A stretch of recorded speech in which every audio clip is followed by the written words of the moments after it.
Hello, and welcome to Talking Famous People. My name's host Eric, and I'm here with Cameron. He was explaining, we were talking about why it is that he turned out the way he did and his brother turned out differently. That's such a ridiculous comment, Laura. Um, and he was just, this is how he explained it to me. Cameron, do you remember the explanations you gave me as to why you think he turned out differently than Cameron? I mean, than Bailey? Can you be loud? Yeah, my my brother Bailey is a very, what can I say, intellectual or abstract guy, and I'm a very physical person, and I enjoy it when I'm doing stuff like climb ladders and work on air conditioning and cut stuff out of wood and even like obsessively clean the stuff I own, which is kind of illogical. Um, my brother's more in his head, and so I was thinking about development and thinking maybe there's a stage in development where you can go different ways, and I hypothesized that I went the way of my neurons get connected to my hands and my feet and my sense of balance and stuff like that, and so I like to go jump my bike and climb trees. Whereas my brother spent all of his time decoding letters and creating letters, reading and writing, and doing that and doing a really great job at it. He's very, he's the top. He's really good at it, and for me, it was always very frustrating, and I would rather just go jump my bike. So, What was interesting that he indicated was that he could remember how it felt. This is how he explained it, not with any prompting on me. That, well, yeah, I can remember how I felt when I was like 3 or 4 years old. And how did he feel? The answer was annoyed. irritable. I'm sorry, irritable. You're right, my bad. It made me want to strike out because somehow striking out at the individual next to me, who's my brother, 2 years older, it was more fun to go like that and smack somebody than to just sit there politely or say, have polite conversation. No, it felt more like the thing to do to be annoying. To me, when he said, I remember what it felt like to be 3 years old or 4 years old, I was just, he might have well just picked random syllables and said them. It made that little sense to me because I don't really remember when I was that little at all. And I don't know what it means to remember how it felt to be a certain age or even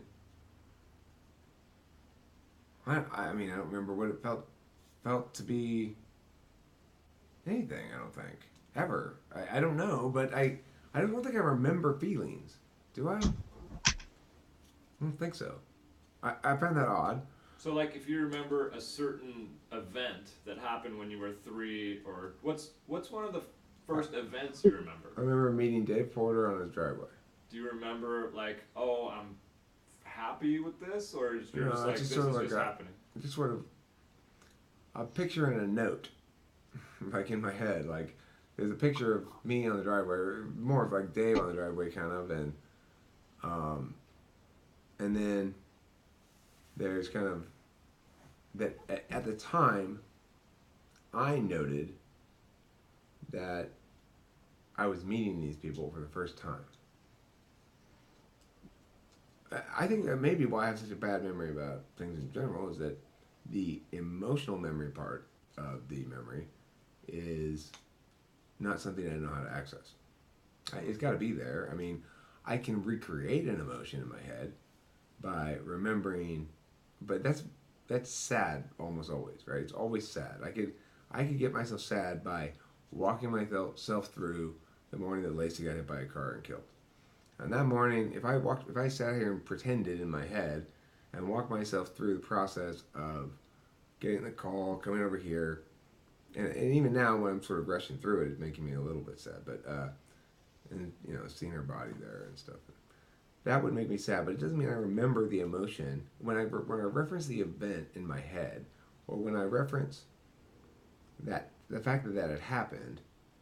Um, there's no idea. There's no notion that I could reference the emotion as well. Instead, there's a sense of, oh, remember, don't walk down that SI path because that's going to make you sad.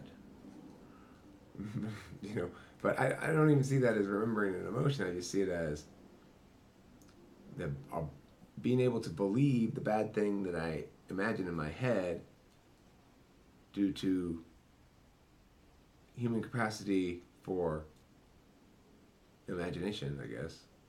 You seem like you're sort of more trauma proof than someone like I remember emotions that I was going through during different events. If I remember an event, then I probably remember my affect during the event.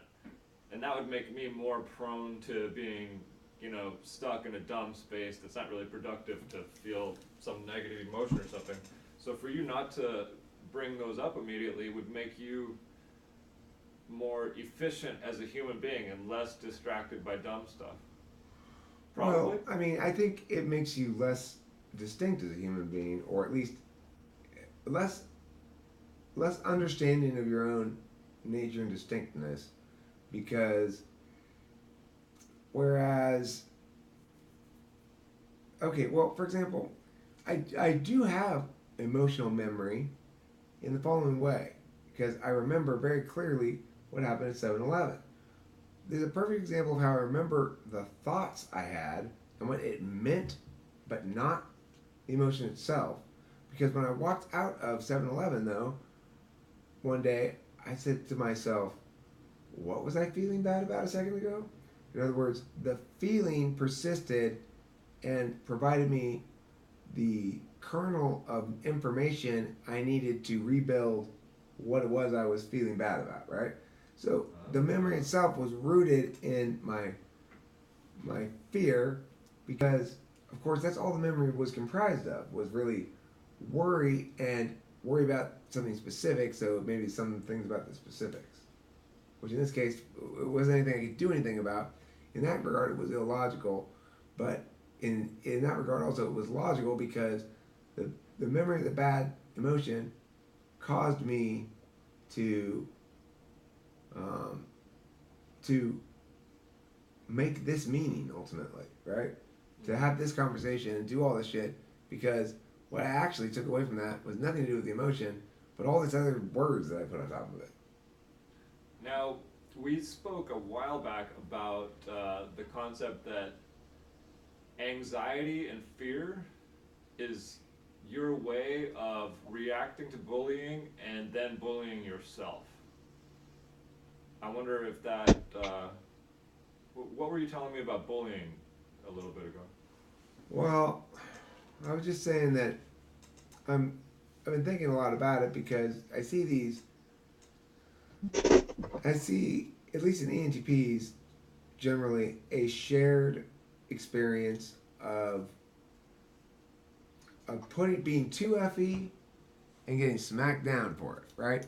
So it's like we understand extroverted feeling as the approval of others when we do right or do a good job, and the goodwill of others and stuff towards us, but we don't understand at first at all how to use FE. In other words, whenever you're using it, we see it as a prize that you get at first. Like, oh, I'm going to do something and then I will get a prize of extroverted feeling from them. Well, it obviously doesn't work like that. Extroverted feeling means utilizing awareness of their feelings in order to understand things better, make wiser choices, etc. Affect outcomes if you need to. And then, but the reality is, of course, for the ENTP anyway, that FE payoff as the core reward, I don't think it ever really goes away. I can't really conceive of a rich human life that doesn't involve a lot of emotional engagement with others. But that may just be my bias, and I'm sure it is. Regardless, the point is, whether it's because we are the way we are, which makes sense for being bullied. Like, you're gonna get bullied if you do that, right? If you make that mistake of thinking, I'm FE is me chasing your approval. You're gonna get bullied because you're not doing it right. You're not engaging with others correctly. It's harder for everybody. So that may be an effect of being an ENTP, not a cause. But I don't think INTPs generally get bullied. Barry, have you ever been bullied a lot? Can you hear me? Never? Can you hear me? Yeah, I can hear you. Bullied. Well, I think everybody does, have a degree of bullying, but not as much as an ENTP. Okay. So in order to avoid putting on headphones since I'm recording this, I'm going to simply turn down my mic when someone else is talking. Okay, so yeah, I would expect the INTP is not. There's a couple things, right? You might think that the INTP is a reaction to parents who are clear and distant. So, they're clear, meaning they're not trying to confuse you with being weird. You know how things roll around here. But they're not particularly engaged. That they say, look, I'm doing Sudoku, and your father's, reading that PhD candidate's dissertation, and I'm sorry, little 3-year-old Barry, I gave you the encyclopedia. What's the problem? It could be like that, or it could be that because the INTP is so easy to deal with as long as you're logical, that it allows parents to be more distant and less warm than they might otherwise be. I have heard plenty of examples, though, of INTPs who feel smothered all the time. So it could be that kind of a mechanism, right? Where that INTP is not, the problem is not that they have distant parents that make them distant. It's that they're being constantly awash in a smothering FE, and so they react against it and say, okay, the only place that's sane is where it's clean and logical and not full of wishy-washy tears and laughter. Thoughts on that, INTP Barry? I don't really know what the subject is. All I heard is bullying, and then you referred it back to the family. I'm not actually 100% sure what the topic is. Well, they link in the sense that we're talking about environmental impacts upon development of type. Oh, okay.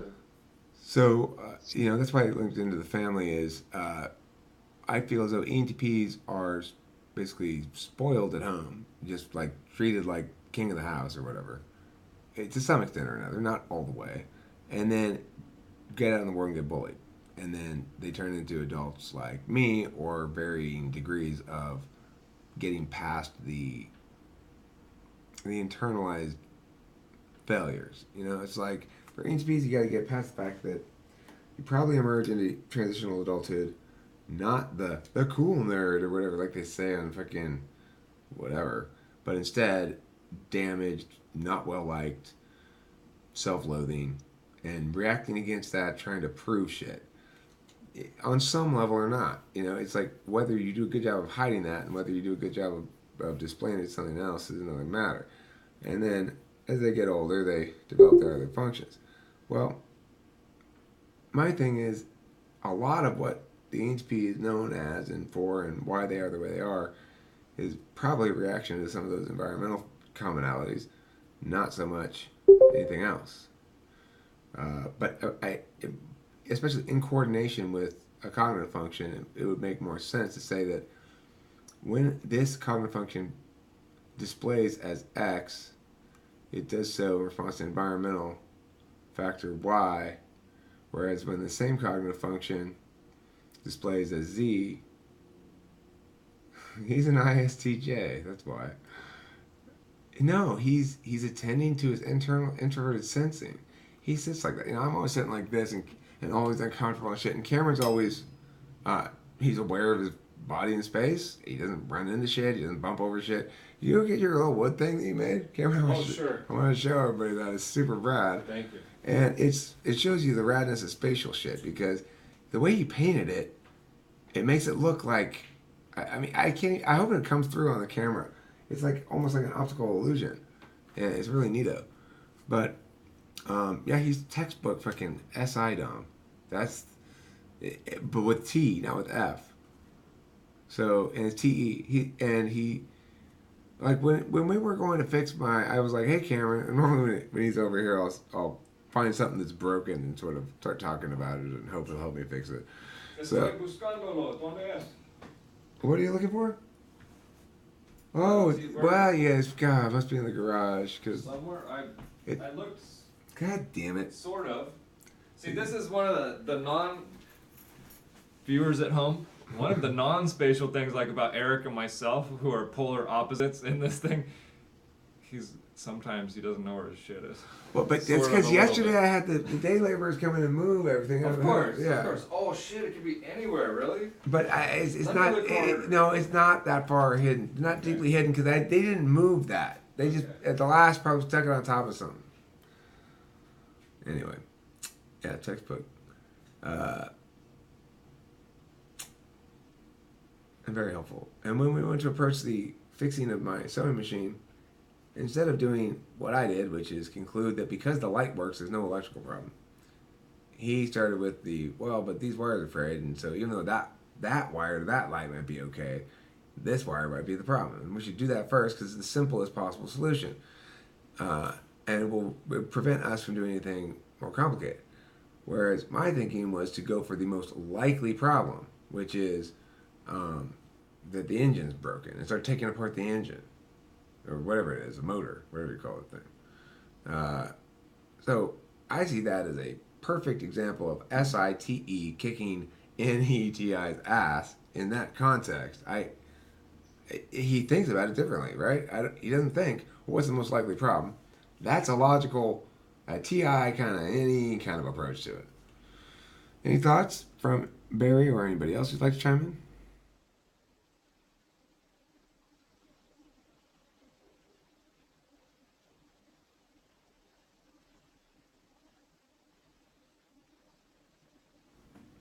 I would take that as a no. Got it. You found it. Here's the thing. And then here's the additional art piece that goes with it, which is nothing. So this is wood color on this side, right? And then when you look at it on this side,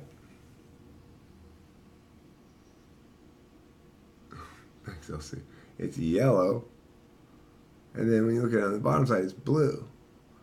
And so, but he says there's another piece of the painting to do. But when you look at it, it's weird because it's always like changing shadow or something. I don't know. Regardless, he also cut it out very differently than I did. I freehanded mine, and I freehanded the lettering. He obviously used a straight edge of some sort, and as you see, it's quite neat and tidy. Yeah, lost or drop shadow or something like that. Yeah, exactly, totally. So, I guess that's about a video-length video there. That's 18 minutes. Let's call it a video. A couple of different topics discussed. I think it was fun. I keep worrying about that poor cat, but I haven't seen it start to bleed yet, so I guess it'll be okay.